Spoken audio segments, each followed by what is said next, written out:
नमस्कार दोस्तों, आज की इस वीडियो में हम बात करने वाले हैं यूपी के सीएम योगी आदित्यनाथ और मुख्तार अंसारी की दुश्मनी के बारे में।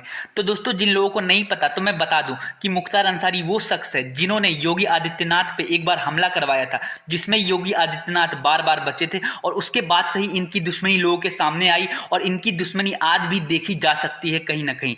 तो दोस्तों, जिन लोगों को नहीं पता कि मुख्तार अंसारी कौन है तो मैं आपको बता दूं कि मुख्तार अंसारी पूर्वांचल के मऊ से 5 बार विधायक रह चुके हैं। इसके अलावा इनके ऊपर देश की अलग अलग अदालतों में कई सारे केस चल रहे हैं, जैसे कि हत्या का केस, हत्या के प्रयास का केस, हथियार बंद तरीके से दंगे भड़काने का केस, और इसके अलावा इनके ऊपर फिरौती, रंगबाजी और भी कई तरह के 50 से अधिक मुकदमे चल रहे हैं। उनमें से 16 केसों में सुनवाई चल रही है और बाकी मुकदमे अभी पड़े हुए हैं। इसके अलावा इनके ऊपर भारतीय जनता पार्टी के विधायक कृष्णानंद राय की हत्या का भी मामला चल रहा है। तो दोस्तों, जैसे कि आप लोगों को पता है कि मुख्तार अंसारी के ऊपर इतने सारे केस चल रहे हैं, तो आप लोग सोच रहे होंगे कि इनका जो फैमिली बैकग्राउंड है वो भी ऐसे ही रहा होगा, इनके फादर, इनके चाचा जी, इनके भाई सारे लोग क्रिमिनल ही रहे होंगे। तो दोस्तों, मैं आपकी ये गलतफहमी दूर कर देता हूँ कि जो इनका फैमिली बैकग्राउंड है वो काफ़ी अच्छा रहा है, बहुत ज़्यादा अच्छा रहा है। आप जब सुनोगे कि इनकी फैमिली वाले क्या क्या चीज़ कर चुके हैं, क्या क्या काम करते थे, तो आप भी शौक में चले जाओगे। तो दोस्तों, जो इनके दादाजी थे वो महात्मा गांधी के साथ स्वतंत्रता की लड़ाई में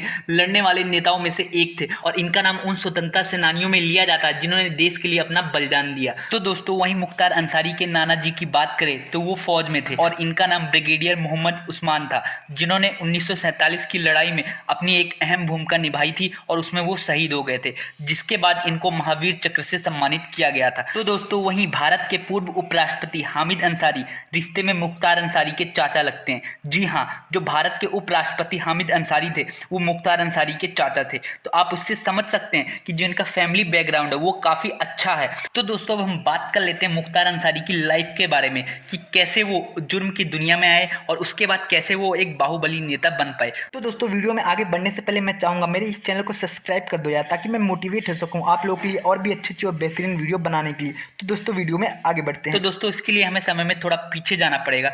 तो दोस्तों, जब मुख्तार अंसारी गाजीपुर के इंटर कॉलेज में पढ़ते थे तो उसी टाइम से ही इनका जो पढ़ाई में ज़्यादा इंटरेस्ट नहीं था, ये दूसरी चीज़ों में ज़्यादा भाग लिया करते थे। वहीं पे एक गिरोह काम करता था, उसका लीडर था साधु सिंह, उसी गिरोह में ये शामिल हो गए। इसके बाद जो इनकी गतिविधियाँ थी वो दूसरी चीज़ों में ज़्यादा होने लग गई, पॉलिटिक्स में ज़्यादा ही भाग लेने लग गए और लोगों को डराने धमकाने लग गए। तो धीरे धीरे करके इनके जो बाहुबली बनने की शुरुआत वो कॉलेज से ही हो गई थी। एक साधु सिंह नाम का एक बंदा था जिसका एक ग्रुप था, इन्होंने उसको ज्वाइन किया, उसके साथ रह के इन्होंने छोटे मोटे कांड किए, जैसे कि फिरौती मांगना, लोगों को डराना धमकाना। उसके बाद से ही जो इनकी पहुंच थी और जो इनका रुझान था इन सारी चीज़ों में ज़्यादा बढ़ गया और इन्होंने सोचा क्यों ना इसके अंदर ही अपने आप को आगे बढ़ाया जाए, लोगों को डराया जाए, धमकाया जाए और पैसा लिया जाए। इसके बाद क्या हुआ, एक दूसरी गैंग थी जिसमें एक ब्रजेश सिंह नाम का बंदा काम करता था। तो मुख्तार अंसारी और ब्रजेश सिंह में लड़ाई हो गई, उसके बाद इन दोनों की आपस में दुश्मनी चलने लग गई। तो दोस्तों, जैसे कि आप लोगों को पता है कि मुख्तार अंसारी ज़्यादा समय तक किसी के अंडर काम नहीं कर सकते थे, तो इन्होंने सोचा क्यों ना अपनी एक गैंग बनाई जाए। तो इन्होंने अपनी एक गैंग अलग से बना ली। इनको देखते हुए ब्रजेश सिंह ने भी अपनी एक गैंग बना ली और फिर इसके बाद ये दोनों गैंग क्या करते थे कि जो सरकारी ठेके आते थे उनको जबरदस्ती अपने अंडर ले लेते थे, मतलब कि डराते थे, मतलब कि जो ऑफिसर्स होते थे उनको डराते थे, धमकाते थे, और जो नए नए रेलवे के ठेके निकलते थे या सड़क जो बनती थी उनके ठेके निकलते थे और जो शराब के ठेके निकलते थे, इन सारी चीज़ों को ये अपने अंडर लेने लग गए और डरा धमका के ये अपने लोगों को ठेके दिलवाया भी करते थे। इस तरीके से इनका कारोबार फलने फूलने लगा। इसी दौरान इनके ऊपर कई सारे केस भी होने लगे। फिर उन्होंने सोचा अगर इन केसों से बचना है तो इनको पॉलिटिक्स में उतरना ही पड़ेगा, और इनको पता भी था इनकी फैमिली कहीं ना कहीं पॉलिटिक्स से बिलोंग करती है, तो इनके लिए थोड़ा इजी हो जाएगा। तो इन्होंने पहली बार 1996 में पॉलिटिक्स में कदम रखा और बहुजन समाज पार्टी से पहली बार इनको टिकट दिया गया और इन्होंने इस चुनाव में जीत भी हासिल करी और ये मऊ से विधायक बने। इसके बाद इन्होंने लगातार 2002 में, 2007 में, 2012 में और 2017 में मऊ से जीत हासिल करी। तो आप समझ सकते हैं कि लगातार 5 बार विधायक रहना कितनी बड़ी बात है। तो दोस्तों, इन चुनाव को जीतने के दौरान जो एक खास बात और रोचक बात ये भी निकल के आई कि उस समय ये जेल में थे, मतलब 2007 के चुनाव में ये जेल में थे, 2012 के चुनाव में भी ये जेल में बंद थे और 2017 के चुनाव में भी ये जेल में बंद थे। उसके बावजूद भी इन्होंने जीत हासिल करी। तो आप समझ सकते हैं कि जो इनका बैकग्राउंड था वो कितना मजबूत था और इनका जो मऊ में जो इनका रुतबा था वो कितना बड़ा था, जिसकी वजह से जेल में रहने के बावजूद भी लोग इनको वोट देते थे और ये जीत जाते थे। तो दोस्तों, अब आपके मन में ये बात आ रही होगी कि आखिर क्यों ये इतने टाइम तक जेल में थे। तो दोस्तों इसके लिए हमें समय में थोड़ा पीछे जाना पड़ेगा और बात करनी पड़ेगी कि 2002 में एक घटना हुई थी जिसकी वजह से इनको जेल जाना पड़ा था। दोस्तों मुख्तार अंसारी के दो बड़े भाई थे, एक का नाम था सिबतुल्ला अंसारी और दूसरे का नाम था अफजल अंसारी थे। वो 5 बार मोहम्मदाबाद सीट से विधायक रह चुके थे 1985 से लेकर 1996 तक। उसके बाद जो उनका पॉलिटिकल करियर था वो थोड़ा खराब जाने लग गया। तो दोस्तों जैसे कि आप लोगों को पता है कि 1996 से ही मुख्तार अंसारी ने पॉलिटिक्स में कदम रखा और वो मऊ से 5 बार विधायक रहे।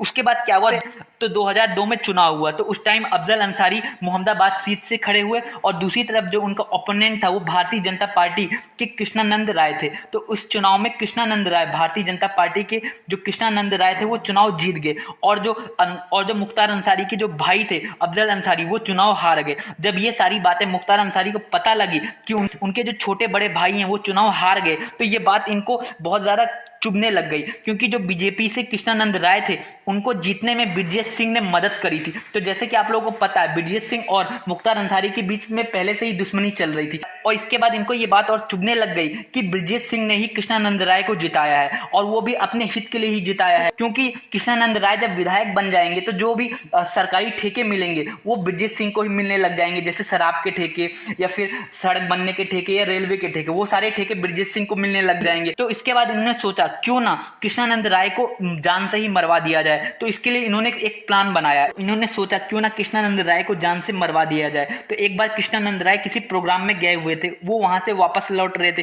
तभी उनकी गाड़ी का कुछ लोगों ने पीछा किया और चारों तरफ से उनको घेर लिया और उनके ऊपर कम से कम 100 राउंड की फायरिंग हुई, जिसके बाद उनको कई सारी गोलियां लगी और उसके बाद जितने भी लोग उस कार में सवार थे, चाहे कृष्णानंद राय और उसके अलावा उनके जो गनर थे और जो दूसरे साथी थे, वो सारे लोग वहीं पे मारे गए। घटना के बाद पूरे प्रदेश में ये बात फैल गई कि मुख्तार अंसारी ने ही कृष्णानंद राय पे गोलियां चलवाई हैं, जिसके बाद इनके ऊपर FIR हुई और जांच हुआ। जांच में ये पाया गया कि इन्होंने ही कृष्णानंद राय के ऊपर गोलियां चलवाई है। इसको लेके ये कई बार जेल भी गए और कई बार ये बाहर भी आए। इसके अलावा जो इनके ऊपर दूसरे केसेस चल रहे थे, 50 से अधिक इनके ऊपर दूसरे केस चल रहे थे, उसके लिए भी ये कई बार जेल गए और क्योंकि जेल में रहते हुए इनके ऊपर कोई केस साबित नहीं हुआ था, जिसकी वजह से ये चुनाव में भाग ले पा रहे थे और ये अपने एरिया से चुनाव जीत भी जाते थे। तो दोस्तों हम ये बात कर लेते हैं कि कैसे इन्होंने यूपी के सीएम योगी आदित्यनाथ के ऊपर हमला करवाया था। तो दोस्तों एक बार क्या हुआ था, गोरखपुर और आसपास के जिलों में दंगा भड़का हुआ था और ये दंगा कहीं ना कहीं मुख्तार अंसारी की वजह से ही भड़का था। उस टाइम गोरखपुर के सांसद योगी आदित्यनाथ थे,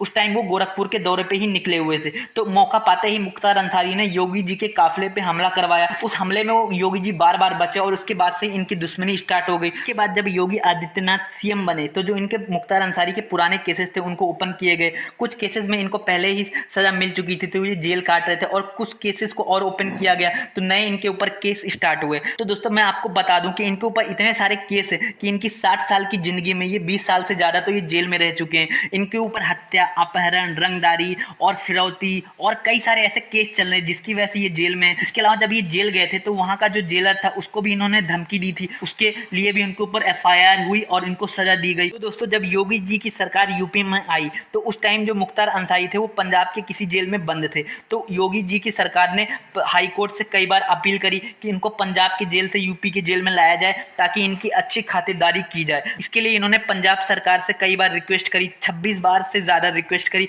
कि इनको यूपी की जेल में शिफ्ट किया जाए, लेकिन जो पंजाब की सरकार थी वो बार बार उस एप्लीकेशन को रिजेक्ट कर रही थी। इसके बाद योगी सरकार जो हाई कोर्ट में गई, वहाँ से उन्होंने हाई कोर्ट और सुप्रीम कोर्ट को बोला कि इसको हमारे प्रदेश में लाया जाए, हमारे प्रदेश की जेल में रखा जाए और सुप्रीम कोर्ट ने फिर पंजाब सरकार को आदेश दिया कि इसको वहाँ पे शिफ्ट किया जाए। उसके बाद अभी फिलहाल ये यूपी सरकार के अंडर और यूपी की जेल में बंद है और इसके ऊपर जो पुराने केस है वो भी ओपन है। फिलहाल जो इनका नाम है काफ़ी सामने मीडिया में आ रहा है, क्योंकि जैसे आपने अतीक अहमद और दूसरे केस तो सुने हैं, उसी की वजह से इनका केस भी अब सामने आ रहा है कि कहीं जो अतीक अहमद का हशर हुआ है वही हशर इनका ना हो जाए। तो दोस्तों उम्मीद करता हूँ आपको ये सारी चीज़ समझ आई। अगर कोई चीज़ रह गई है या मिस हो गई है तो आप नीचे कमेंट कर सकते हैं, मैं आपको विस्तार में बताऊंगा और साथ ही साथ इस चैनल को जाते जाते सब्सक्राइब कर दो यार, ताकि मैं मोटिवेट हो सकूँ आप लोगों के लिए और भी अच्छी अच्छी बेहतरीन वीडियो बनाने के लिए। वीडियो देखने के लिए बहुत बहुत शुक्रिया।